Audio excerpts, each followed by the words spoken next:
Good morning students. अब हम हमारा रिमेनिंग पार्ट शुरू करेंगे।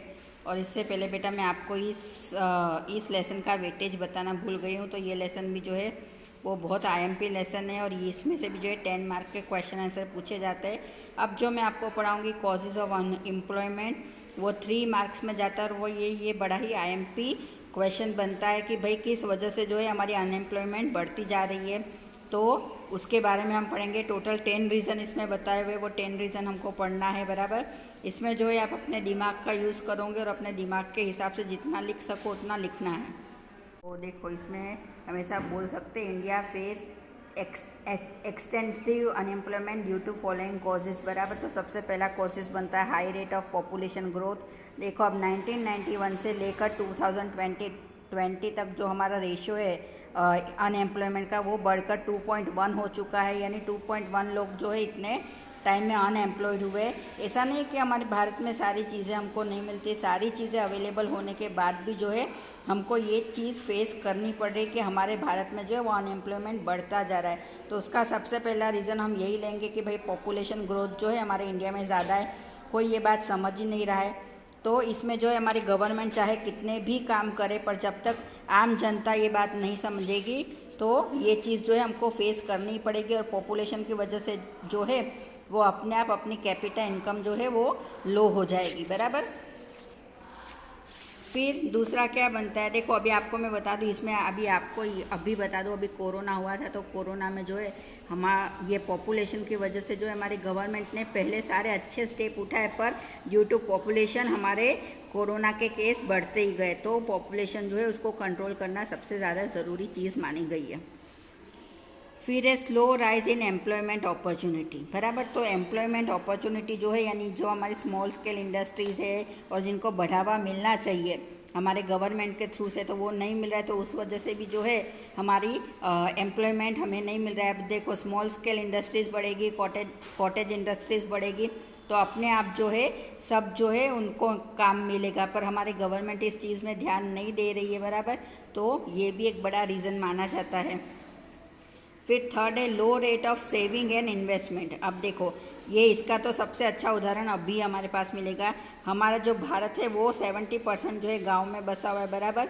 और थोड़े जो दूसरे लोग हैं वो डेली मजूरी भत्ता जो बोलते हैं हम, डेली धाड़की पे काम करने वाले लोग हैं। तो अभी कोरोना आया तो इस वजह से देखो आपके जो सारे जितने मजदूर हैं वो सारे मूव हुए अपने विलेज की तरफ बराबर। उनको जो है अपने यहाँ छोड़ के वो सीधे गांव में चले गए। तो उसका रीज़न ही है कि उनकी डेली इनकम है भाई, वो रोज़ कमा रहे और रोज़ वापर रहे।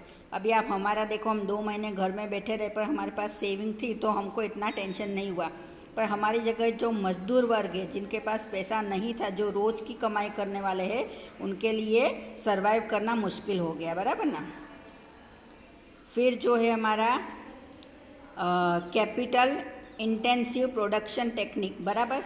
तो ये भी जो है इन शॉर्ट इसमें हम ऐसा हमारी गवर्नमेंट पे भी पूरा नहीं ढोल सकते भाई। गवर्नमेंट जो है अपनी तरह से काम कर रही है, पर साथ साथ में जो है हमको भी हमारी गवर्नमेंट को साथ देना चाहिए। तो ऐसा देखा जाए तो एम्प्लॉयमेंट के लिए जितनी अनएम्प्लॉयमेंट के लिए जितनी गवर्नमेंट जवाबदार है उतनी हमारी पॉपुलेशन भी जवाबदार है। हम समझ के चलेंगे तो अपने आप जो है सारी चीज़ सही से होगी, और हमने नहीं समझा तो एक भी चीज़ जो है वो सही से नहीं होगी बराबर ना। तो देखो ये जो है कैपिटल इन्वेस्टमेंट प्रोडक्शन टेक्नोलॉजी है ना, तो जो हमारी गवर्नमेंट जो है उन्होंने क्या करा कि वो जो है पैसा स्मॉल स्केल इंडस्ट्रीज़ में नहीं डाल रही भाई बराबर, वो जो है लार्ज स्केल इंडस्ट्रीज़ में डाल रही है। और वो यही सोचती है कि उससे जो हमको ज़्यादा प्रॉफिट मिलता है। तो ये जो है ये यानी जो रोटेशन चलता है उसमें जो छोटा वर्ग का इंसान है वो सरवाइव कर रहा है बराबर। अभी देखो कोरोना में जो है हमारी गवर्नमेंट ने 20,000 करोड़ रुपए का जो पैकेज दिया हमको, तो उसमें क्या है भाई, वो यही बात हुई कि वो जो है डायरेक्ट पैसा उन्होंने हमारे अकाउंट में नहीं डाला है। उन्होंने कैसे डाला है भाई कि ये इतने इंडस्ट्रीज़ वालों को दिया, ये दिया। तो ये चीज़ में क्या हो रहा है कि डायरेक्ट जब इंसान के पास पैसा नहीं आ रहा है तो वो जो है ओवरऑल जहाँ पे खड़ा था वहीं पे आ जाता है वापस, है ना। तो ये चीज़ भी जो है एक जवाबदार बन जाती है अनएम्प्लॉयमेंट के लिए। तो इसके लिए हम ऐसा भी बोल सकते हैं भाई कि in India planning scheme has adopted intensive technique and labour intensive technique was given less importance. In agriculture and industries, mechanism was adopted which increased employment to slow rate, and as a result unemployment problem has become acute, है ना। तो इसके लिए हम ये भी बोल सकते हैं। फिर बनता है 5th point, lack of vocational education, बराबर। इसमें तो आपको कुछ समझने जैसा नहीं भाई। वोकेशनल एजुकेशन यानी आपको पता है कि हमारे देश की आधी जनता जो है उसको पढ़ना पसंद नहीं है, और इस वजह से जो है उनको नई टेक्नोलॉजी के बारे में कुछ पता नहीं पड़ता है, वो नई टेक्नोलॉजी अडॉप्ट नहीं कर सकते। तो ये भी एक बड़ा रीज़न माना जाता है अनएम्प्लॉयमेंट के लिए, बराबर ना।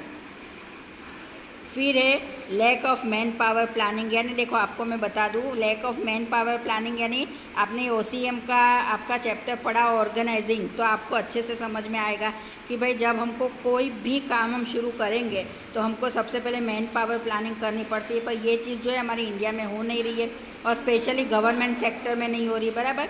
जहाँ 50 मजदूरों की ज़रूरत है वहाँ 70 मजदूर रखने में आते हैं, और जहाँ 100 मजदूरों की ज़रूरत है वहाँ 50 मजदूर रखने में आते हैं। तो ये वजह से जो है हमारा इंडिया में अनएम्प्लॉयमेंट जो है वो बढ़ता जा रहा है, बराबर ना। फिर जो है इनएफिशिएंट ऑफ पब्लिक सेक्टर, देखो इनएफिशिएंट ऑफ पब्लिक सेक्टर यानी आपको मैं बता दूं कि गवर्नमेंट सेक्टर जो है वो सही से अपना काम नहीं कर रहे, बराबर। वो जो है उनमें पंक्चुअलिटी नहीं आ रही। तो भी अभी मोदी जी के आने के बाद से तो थोड़ा इतना अच्छा हुआ, पर बिफोर इट हम देखें तो हमें ये बात देखने में आती है कि गवर्नमेंट सेक्टर जो है वो इतना काम जो है सही से नहीं कर रहा है, बराबर ना। तो इस वजह से भी जो है एक अनएम्प्लॉयमेंट का ये बढ़ जाता है, अपना चांस बढ़ जाता है, बराबर ना।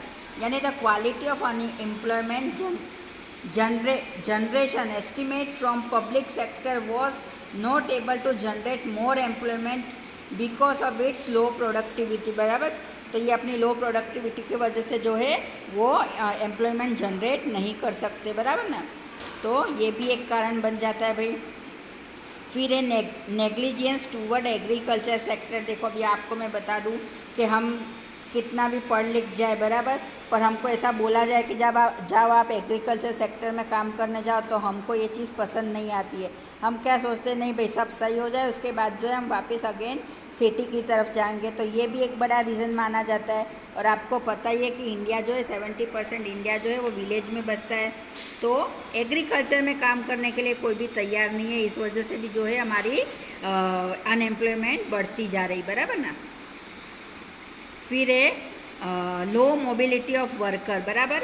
लो मोबिलिटी ऑफ वर्कर यानी भेदभाव की नीति जो मानी जाती है। देखो आप कहीं पर भी जॉब लेने जाते हो तो ये चीज़ हमको हमेशा फेस होती है कि एक तो आपकी जाति देखी जाती है, आपका धर्म देखा जाता है, फिर आपका नेचर और सारी चीज़ें देखी जाती है। इसके अलावा भी जो है हमारी अपनी भी कितनी सारी प्रॉब्लम होती है, सोशल रीज़न होते हैं, फैमिली रिलेशन होते हैं, लैंग्वेज होती है ना, ये जो मैंने आपको बता दिया, रिलीजन होता है। तो ये सारी चीज़ भी जो है वो एक तरह से अनएम्प्लॉयमेंट के लिए जवाबदार होती है।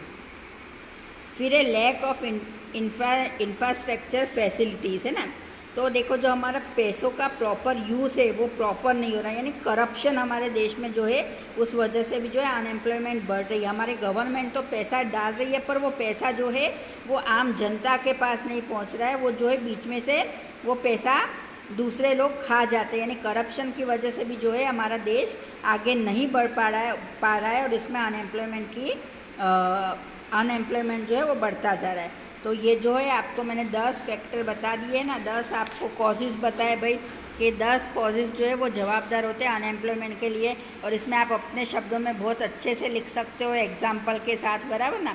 तो ये जो है आपका 3 मार्क का क्वेश्चन बैठता है। तो ये जो है हमारा कॉजेज़ ऑफ अनएम्प्लॉयमेंट पूरा हुआ।